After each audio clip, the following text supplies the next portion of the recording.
কাজী নজরুল ইসলাম বিশাল প্রতিভা, বিশাল প্রতিভা। আর প্রতিভা যার হয় ছোটবেলা থেকেই বোঝা যায়। তিনি একবার স্কুলে যাচ্ছিলেন, বাসে ঝুলিয়া, নাম ছিল দুখু মিয়া। স্কুলে যাচ্ছেন, বাসে চড়ে যাচ্ছেন, এক বুড়া মানুষ তার পাশে দাঁড়ানো, দাড়ি পাকা। কাজী নজরুল ইসলাম তখন বোধহয় 4-5 ছাত্র হবেন। তিনি ওই বুড়া মিয়াকে জিজ্ঞেস করছেন, চাচা আপনার বয়স কত? এখন চাচার মেজাজ খারাপ হয়ে গেছে, স্বাভাবিক। ছোট্ট ছেলে যদি আপনার বয়স জিজ্ঞেস করে মেজাজ খারাপ হবে না? রাগ করে বলছে যে আমার বয়স কত তা তোমার দরকার কি? কয় না চাচা, একটু জানতে চাচ্ছি আপনার বয়স কত। তো বেচারা বলেছে আমার বয়স 60 বছর তো পার হয়ে গেছে। কেন জিজ্ঞেস করলে বাবা?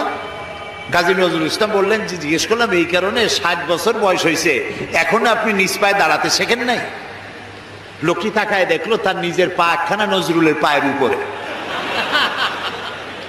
তখন ওই বাচ্চা বুড়া বলতেছে, মর্নিং শোজ দ্য ডে, প্রভাতই বলে দেয় দিনটা কেমন যাবে। সুতরাং এই বাচ্চা তো বড় হলে কিছু একটা হবে। তিনি বিশাল মাপের কবি, কিন্তু দেখুন আবেগে তাকে কোথায় নিয়ে গেছে, বাস্তবতার যেখানে মিল নেয়।